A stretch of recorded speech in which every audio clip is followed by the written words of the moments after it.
नमस्कार, स्वागत है साहित्यिक झरोखा चैनल पर। आज हम करेंगे दृश्य श्रव्य साधन के बारे में विस्तार से जानेंगे और ये भाग 2 है।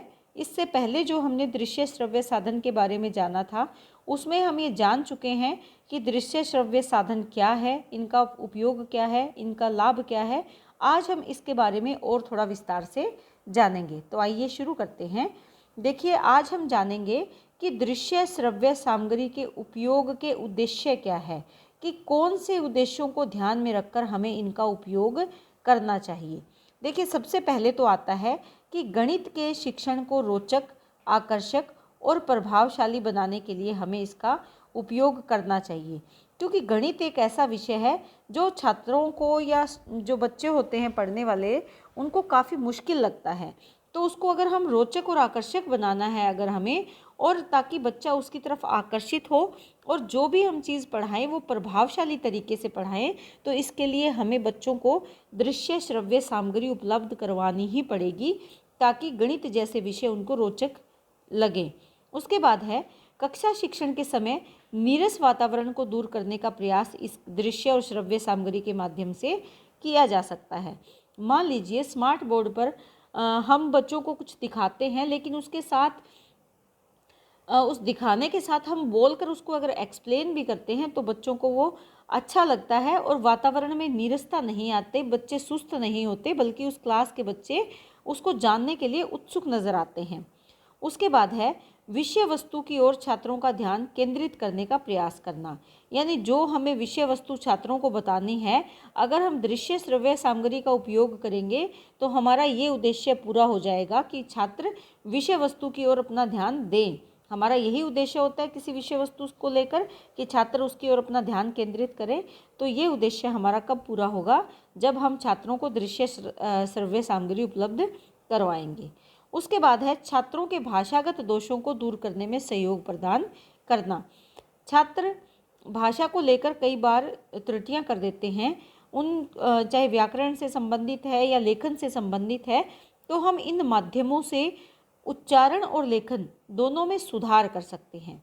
उसके बाद है, ज्ञानार्जन में छात्रों को सहयोग देना। ज्ञानार्जन यानी ज्ञान प्राप्ति में छात्र अच्छे से संबंधित विषय को जान पाए, उसका ज्ञान प्राप्त करें, इसमें भी हम उनका सहयोग दे सकते हैं।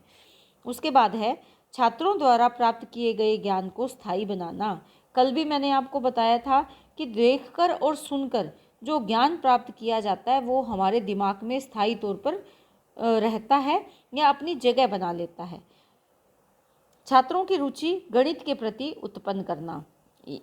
फिर से जो हमने पहला पॉइंट किया था कुछ वैसा ही है कि गणित जो एक नीरस विषय है, या छात्र जो कम छात्र होते हैं जो गणित जैसे विषय को पढ़ना पसंद करते हैं, तो उन छात्रों की रुचि उत्पन्न करने के लिए भी दृश्य श्रव्य माध्यमों का उपयोग किया जा सकता है, और ये हमारा मुख्य उद्देश्य उस समय रहता है, जिसको हम इस सामग्री के माध्यम से पूरा कर सकते हैं।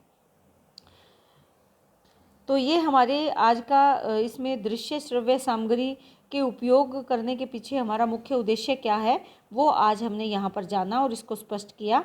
आइए अब थोड़ा और देखते हैं। अब हम जानते हैं कि दृश्य श्रव्य सामग्री का महत्व क्या है, ये क्यों ज़रूरी है कक्षा में, शिक्षण में, या हमारे जो छात्र और शिक्षण के संबंध बनाने में ये कैसे महत्वपूर्ण भूमिका निभाती है, उसके बारे में जानते हैं। देखिए, इससे सूचना और अमूर्त वस्तुओं को, कि जो भी सूचना है या जो अमूर्त वस्तुएं हैं, अमूर्त क्या है, जो हमारे सामने उपस्थित नहीं है, ऐसी वस्तुओं को भी समझाया जा सकता है, तथा विचार वस्तु का भी प्रतिरूप बनाकर उसके प्रत्येक पक्ष को स्पष्ट किया जा सकता है। यानी जो वस्तु केवल विचारों में है उसका प्रतिरूप बनाकर उसको हम एक ढांचे में ढाल देते हैं, या उसका प्रतिरूप, उसका प्रतिबिंब बना देते हैं, उस जिसके माध्यम से हम प्रत्येक पक्ष को समझा सकते हैं या अच्छे से दूसरे व्यक्ति को बता सकते हैं, छात्रों को बता सकते हैं। दूसरा इसमें जो बिंदु है वो है, इससे शिक्षकों में आत्मविश्वास तथा निरीक्षण में कुशलता आती है, कि जो पढ़ाने वाले शिक्षक हैं वो आत्मविश्वास से पढ़ा भी पाएंगे और क्लास का निरीक्षण भी कर पाएंगे, और वो भी किससे? कुशल रूप से। इससे विद्यार्थियों में वैज्ञानिक दृष्टिकोण का भी विकास होता है। वैज्ञानिक दृष्टिकोण का कैसे, क्योंकि देखकर और सुनकर जो चीज़ें हैं उसमें तर्क वितर्क रहता है। जब बच्चे सुनेंगे उन्हें नहीं समझ में आएगा, देखकर वो चीज़ें स्पष्ट हो जाएगी, यानी उसमें वैज्ञानिकता का पुट उसमें शामिल हो जाएगा। बच्चे और ज़्यादा उसके बारे में सोचने लगेंगे, समझने लगेंगे, प्रश्न पूछने लगेंगे। तो ये इसमें वैज्ञानिक दृष्टिकोण का विकास भी इससे होता है। चौथा हमारा पॉइंट है कि विद्यार्थियों की अधिक संख्या होने पर भी अनुशासन की समस्या नहीं रहती, क्योंकि छात्र का ध्यान सहायक सामग्री में ही केंद्रित रहता है। अगर कक्षा में बच्चे ज़्यादा हैं तो ऐसा नहीं है कि हमें उसमें अनुशासन बनाने की समस्या आए, क्योंकि जो छात्र है वो किस में लगे रहेंगे, वो उस सामग्री में जो हमने दृश्य श्रव्य सामग्री छात्रों को दी है वो उसमें लगे रहेंगे। बिल्कुल वैसे ही जैसे एक बड़े थिएटर में या हॉल में जब पिक्चर चल रही होती है तो बहुत शांत वातावरण होता है। और ऐसा किस लिए होता है, क्योंकि जो दर्शक दीर्घा में बैठे हुए दर्शक हैं उन्हें देखने को भी मिल रहा है और सुनने को भी, यानी दोनों चीज़ें, श्रव्य और दृश्य दोनों सामग्री उनको मिल रही है। तो इससे वो वहाँ पर व्यस्त रहेंगे और उन्हें अपने साथ वाले सीट पर अगर कोई व्यक्ति बैठा है तो उसकी भी सुध बुध उसे नहीं रहती, वो उस सामग्री में इतना अधिक खो जाता है। अब जो पांचवा पॉइंट है वो ये कहता है कि यह विद्यार्थियों की ज्ञानेंद्रियों का सर्वाधिक प्रयोग करने के अवसर देती है, यानी ये जो तकनीक है इससे विद्यार्थियों की ज्ञानेंद्रियों का विकास होता है। ज्ञान हम कैसे, मस्तिष्क है हमारा, जो आँखें हैं, जो जानने समझने की क्षमता है, उसका भी इसके माध्यम से विकास होता है। जो छठा पॉइंट है, यह विद्यार्थियों के मन और ध्यान को शिक्षण की ओर केंद्रित करने का प्रयास करती है, यानी इस दृश्य श्रव्य सामग्री के माध्यम से हमारा मन और हमारा जो ध्यान है वो कहाँ केंद्रित होगा, वो पढ़ने की ओर ही लगा रहेगा या उसकी ओर ही हम केंद्रित होंगे। उसके बाद है यह विषय वस्तु को जटिलता को कम करके सरल बनाती है, यानी अगर कोई विषय वस्तु जो हम पढ़ रहे हैं, जो हमारी पढ़ाई है, कोई हमारा पाठ है, कोई हमारा सिलेबस है जो काफ़ी कठिन लगता है, जो जटिल है, उसको ये आसान कर देती है। क्योंकि कुछ चीज़ें हम देखकर समझ लेते हैं और कुछ चीज़ें हम सुनकर समझ लेते हैं, तो वो सरल हो जाती हैं। यह कक्षा कक्ष को जीवंत बनाने में सहायक होती है, यानी कक्षा में जीवंतता लाती है, कक्षा में जान आ जाती है, इससे कक्षा में नीरसता नहीं रहती। यह समय बचाती है और इसमें अधिगम सुधार दीर्घकालीन होता है। समय की बचत होती है, क्योंकि बच्चे जब दोनों चीज़ें देखेंगे, सुनेंगे भी और देखेंगे भी, तो इससे क्या होगा, वो जल्दी समझेंगे और समय की बचत होगी।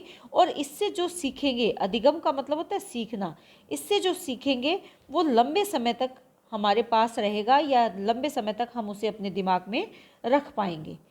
कक्षा अंतःक्रिया को बढ़ाने में सहायक है, यानी कक्षा के अंदर जो क्रिया चलती है, अंतःक्रिया का मतलब है कक्षा के अंदर जो छात्र और शिक्षक के बीच में जो क्रिया चलती है उसको भी इसके माध्यम से बढ़ाया जा सकता है।